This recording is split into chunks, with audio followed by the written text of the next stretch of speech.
How does a collision turn the sea into fire? On a quiet December night, MV Doña Paz crosses the Tabla Strait with thousands aboard, most of them asleep. At 10:23 p.m., a violent shock hits the hull. Gasoline spills across the water. A spark finds it. Flames rise. The sea ignites. Within minutes, fire spreads faster than anyone can react. Life jackets are scarce, lifeboats unreachable. Darkness turns to heat and smoke. Officials will blame a collision and an overloaded manifest. Yet decades later, questions remain about what truly happened in the dark. This is the story of MV Dona Paz. December 20th, 1987. Night over the Philippines. At the port of Tacloban, the ferry MV Doña Paz prepares for its routine overnight run toward Manila, a crossing so familiar that many aboard settle in without caution.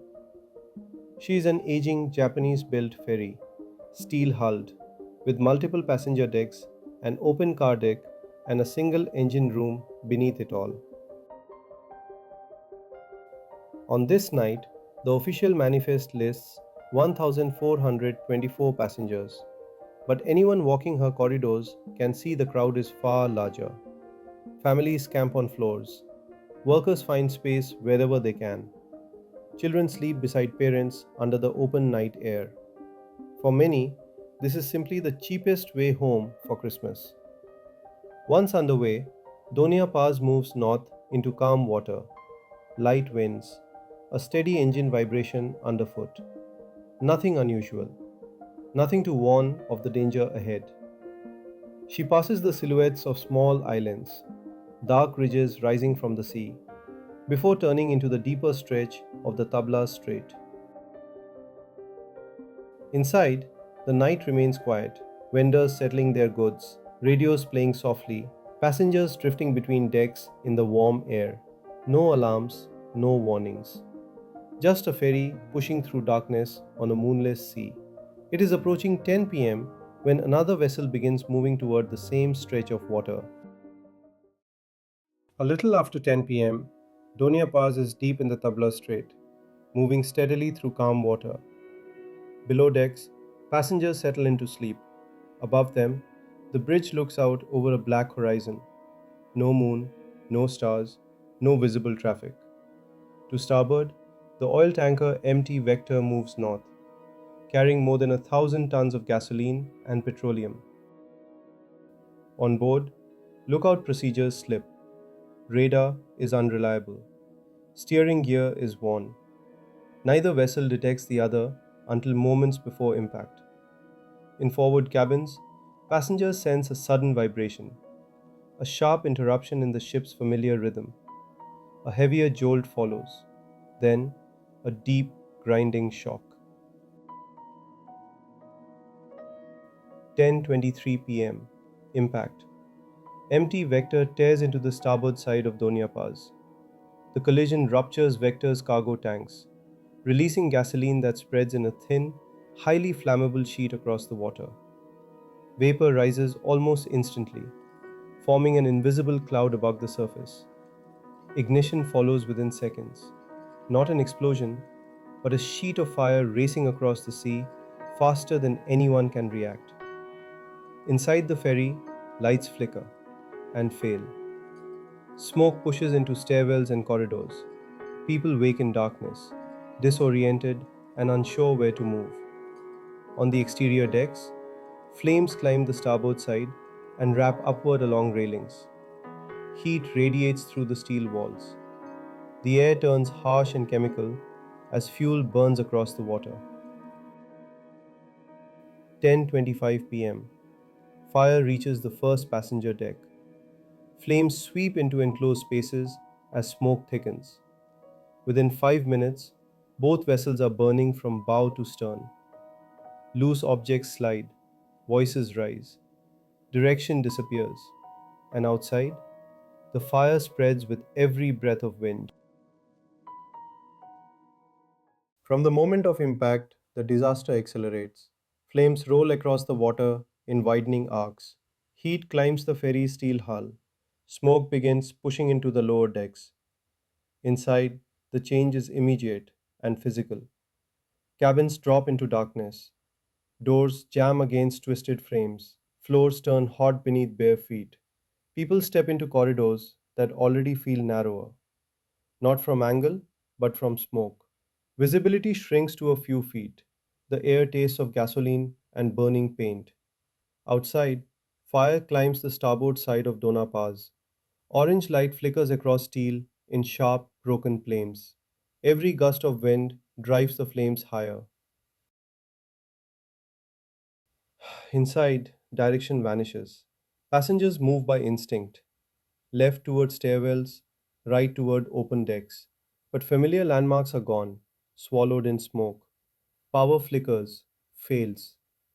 Emergency lamps glow in thin, uneven strips, leaving long stretches of hallway in shadow. 10:27 p.m. Power fails on multiple decks. People feel their way upward, hands sliding across hot railings. Stairwells twist with smoke. Some collapse before reaching the next landing. Others reach doors that lead only to walls of heat. On the upper decks, flames begin to crown along railings.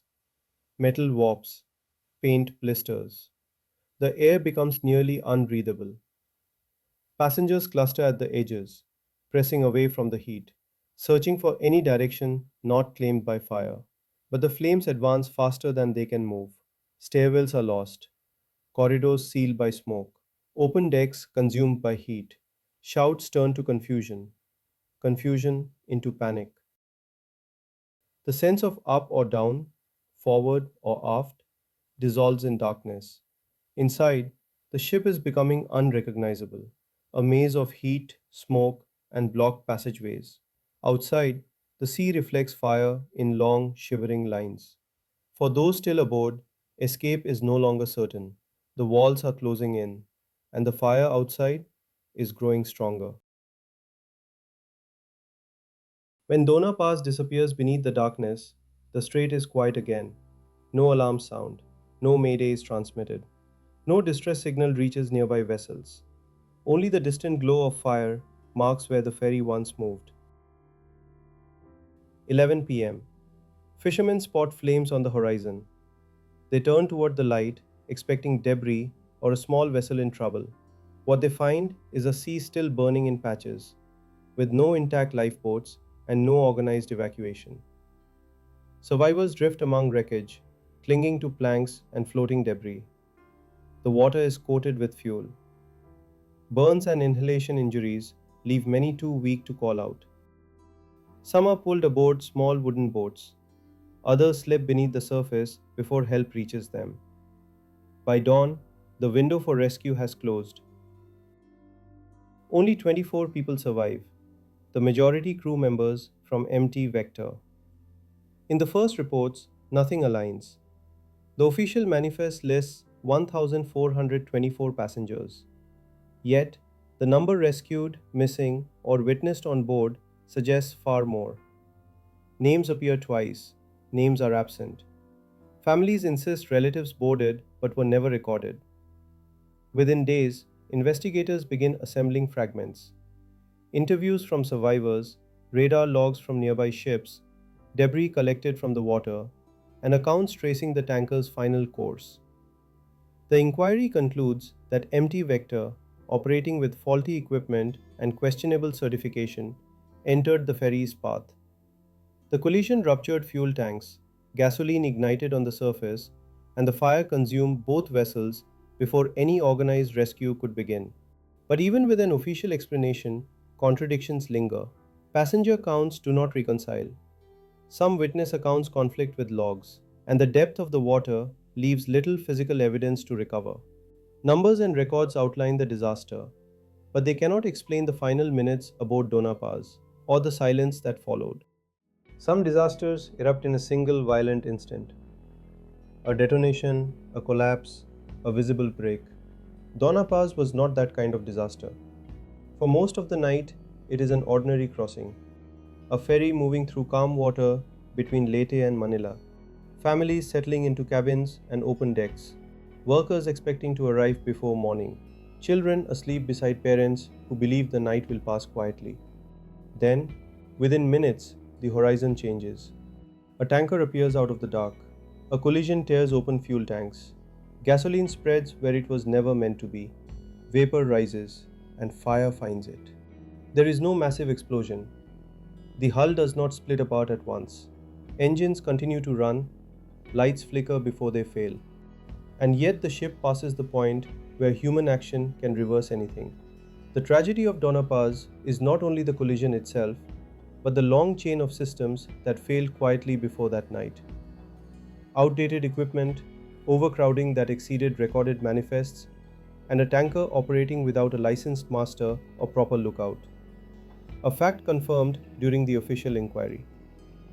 In the years that follow, the disaster forces authorities to confront difficult truths. Manifests are revised, passenger limits clarified, safety oversight questioned, crewing standards examined with renewed scrutiny. The vulnerabilities of poor communication and aging equipment can no longer be ignored. But the questions do not end with the reports. Survivors speak of the speed of the fire, the silence before flames rose, and the absence of alarms that should have been heard. Families struggle with records that contradict each other. The full number lost may never be known. Today, the Tabla Strait shows no trace of that night. Waves cross the same stretch of water without revealing what happened beneath them. On land, small memorials carry names and leave space for the names never written down. Between what was and what remains, there lies the liminal.